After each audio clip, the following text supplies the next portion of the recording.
ఎక్కడికి వెళ్ళలా. లక్ష్మీదేవి లేకుండా ఆయన లేడు, ఎప్పుడూ కూడా లేడు. మనం ఏదో చెప్తూ ఉంటాం కూడా చూడండి, ఏదన్నా నిరంతరంగా ఒక సేవ జరుగుతున్నది అంటే 24/7 అంటాం మనం. అలా 24/7 ఆయనతో కలిసే ఉంటుంది. ఎప్పుడు ఆయనకి వేరుగా ఉండేటువంటి ఆమె కాదు. తత ఏవ యశ భగవాన్ త్వదాయత్తరుధిత్వేపి అపరాధీన విభవ అభవత్ అన్నాడు. అందువలన ఆ స్వామి నీకు అధీనమైనటువంటి శ్రేష్ఠత కలిగిన వాడిగా ఉన్నాడు. ఏమిటి ఇక్కడ మళ్ళీ చూడండి, కొద్దిగా చిక్కుముడి పడినట్టు పడి విడిపోతూ ఉన్నది, విడిపోతున్నట్టుగా కనపడి మళ్ళీ చిక్కుముడి పడుతూ ఉన్నది. ఇందాక ఏమన్నారు, నువ్వు ఆయనకు శేషభూతురాలివై ఉన్నావన్నారు. ఇప్పుడేమో అలా ఉండటం వల్ల ఆయనలో గొప్పదనం పెరిగిపోతున్నది అన్నారు. ఇదేమిటి అంటే, ఈమె ఉండటం వల్ల ఆయన గొప్పదనం అనేగా అర్థం. ఇప్పుడు మరి ఇద్దరిలో ఎవరు గొప్ప? ఆమె గొప్పదాని కింద అవ్వాలి కదా. ఆమె ఉండటం వల్ల ఈయన గొప్పదనం వచ్చింది అంటున్నాం కదా. అలాంటప్పుడు ఆమె గొప్పది అవ్వాలి, కానీ ఈయన ఎలా గొప్పవాడవుతాడు అనే సందేహం మళ్ళీ మనకు వస్తుంది. కానీ దానికి కూడా మళ్ళీ ఏమైనా సమాధానం చెప్తున్నారు మనకి అంటే, ఇద్దరిలోనూ ఉండేటువంటి ఈ గొప్పతనాలు స్వభావ సిద్ధంగా వస్తున్నటువంటి గొప్పతనాలు తప్ప మరొకటి కాదు. స్వతం ఆత్మని సంజాతం స్వామిత్వం బ్రహ్మణి స్థితం అన్నారు.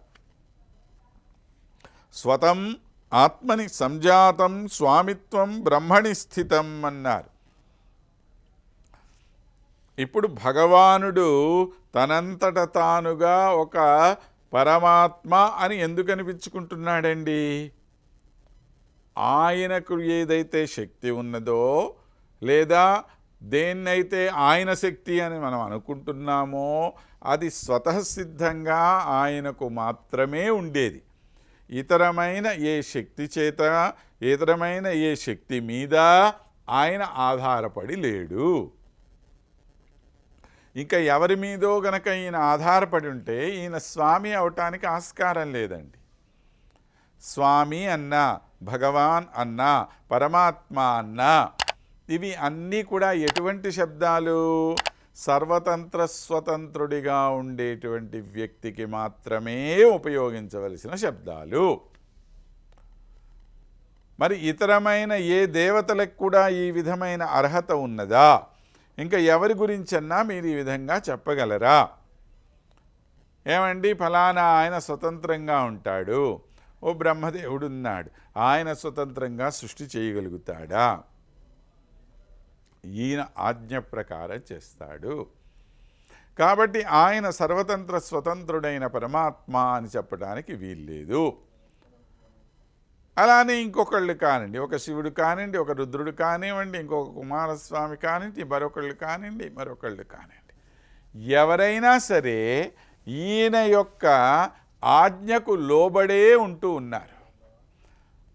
అలా ఆజ్ఞకు లోబడి ఉంటున్నారు కనుక వీళ్ళందరి మీద స్వామి ఎవరవుతున్నారు? ఈయన అవుతున్నాడు.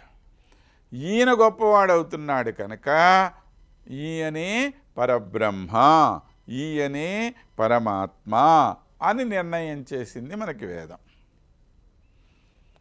ఏమండి, స్వతం ఆత్మని సంజాతం స్వామిత్వం బ్రహ్మణి స్థితం. బ్రహ్మ అనే మాటకు అర్థం ఏమిటి? పరబ్రహ్మ అని. చతుర్ముఖ బ్రహ్మగారిని కూడా బ్రహ్మ అంటాం, అది వేరు.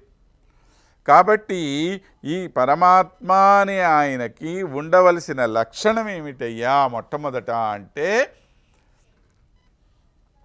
ఇతరమైన ఏ వస్తువు మీద ఈయన ఆధారపడి ఉండకుండా ఉండటము,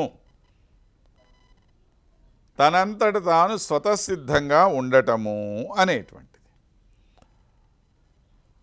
బాగుంది ఇంతవరకు.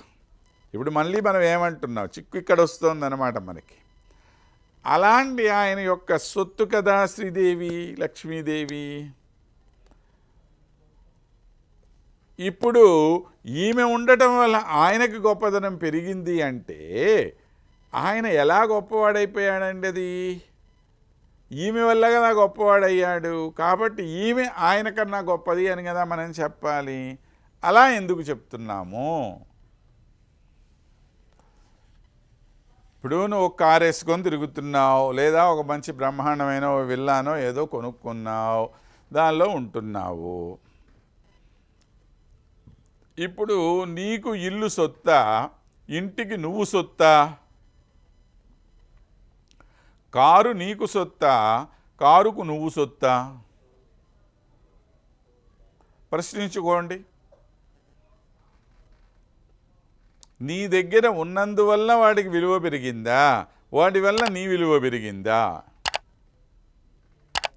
ఇది మనం ఆలోచన చేయవలసిన విషయం అన్నమాట. ఇంకా ఆ విధంగా రత్నం ఇప్పుడు ఇద్దరిలో ఎవరు గొప్పవాళ్ళు అనేటువంటి సందేహం వస్తే దానికి సమాధానం మరలా మన భట్టర్ స్వామి వారే అనుగ్రహిస్తున్నారు.